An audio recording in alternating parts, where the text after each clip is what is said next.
It's definitely election time. Joe Biden to pardon all federal marijuana offenses.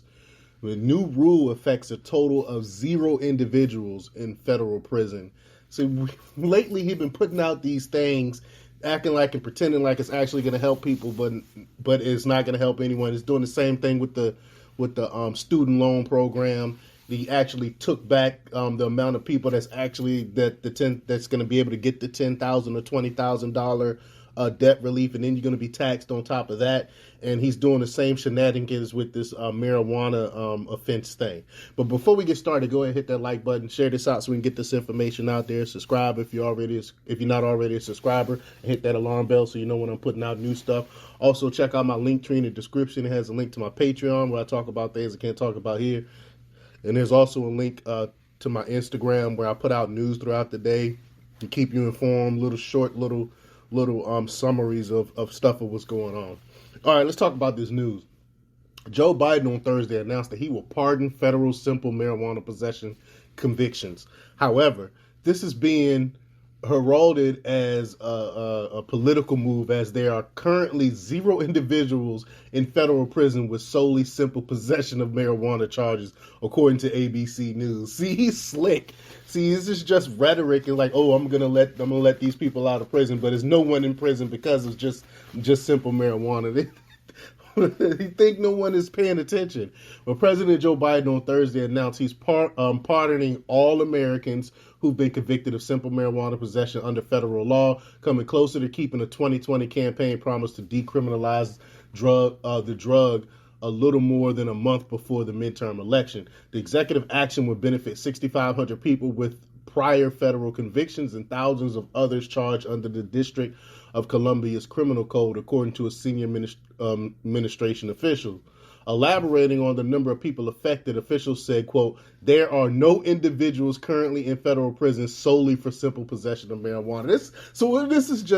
This means absolutely nothing. This executive order will help absolutely no one. But, quote, as I said when I ran for president, no one should be in jail just for using or possession marijuana, Biden tweeted in an unusual video statement. It's legal in many states, and criminal records for marijuana possession have led to needless barriers to employment, housing, and educational opportunities, and that's before you address the racial disparities around who suffer the consequences. While white and black and brown people use marijuana at similar rates, black and brown people are arrested, prosecuted, and convicted at disproportionate rates. Biden comments contradict his previous stance on the plant. Though, back in March 2021, Biden asked staffers to resign over marijuana use, regardless of whether or not it's legal in the states they reside in, which is totally ridiculous. It was reported by the New York Post that the administration has encouraged applicants to admit to their past marijuana use, assuring them that they would overlook those that answered truthfully. The move is a step in the direction towards or rescheduling the Schedule 1 drug, which is currently in the same classification as heroin, despite not having a single known overdose death. From the same ABC article, quote, members of Congress have been working on this issue, Biden administration officials said Thursday, but the effort has stalled and we're almost at the end of the Congress. So the president has been considering his options, and he's now taking executive action to address the country's failed approach to marijuana. We can send billions upon billions of dollars to Ukraine, but we can't figure out how to reschedule marijuana. You know, as a therapist, I have clients and stuff like that use marijuana. I've used marijuana before. It really depends on the individual. It's just like anything else. Marijuana have negative effects on some people. Some people have positive effects. Like if you're a schizophrenic, I wouldn't advise you smoking marijuana.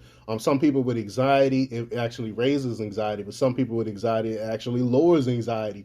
So it's like with anything else. This biology is different for everyone else. But I definitely don't think it should be criminalized. I think people have a right to smoke if they so choose. You shouldn't be worried about going to jail for smoking a plant. But polls show America is still ultimately split on whether or not the legalization of marijuana will be positive or negative. A Gallup poll shows a split in favor of legalization. However, a poll showing the benefit of the plant skews greatly depending on whether the respondent has any personal knowledge of the effects of marijuana. 70% of people who have tried marijuana say it has a very somewhat positive effect on users, and 66% say it has a very somewhat positive effect on society. For those who have not tried the plant, 35% say it's a positive for the user, and 27% say it's a positive for society. While pardoning simple possessions appear to be a political move that will have no impact on prison populations, the declassification will be a much more difficult battle, as 10 Republicans would have to vote with Democrats to break any filibuster. But if it was something that if it was something else, like you could see Republicans actually voting for this. For example, you got Liz Cheney, who she's getting out for once. She always vote Democrats and stuff like that. So you really, when it comes to issues like this that would actually help people, I don't see this actually happening. But I know people that benefit from it. You know, people with PTSD studies show that it actually help. So really, again, it really depends on the person. I hope they do decriminalize it. I don't think there's, again, anything wrong with it. You get worse. Tobacco is worse than marijuana. Alcohol is worse than marijuana, and these things are legal. So I don't understand why marijuana is illegal federally. But let me know what you think. Leave your comments down below. Like, share, and subscribe, and check out democrepublics.com for the latest in news. Until next time, peace.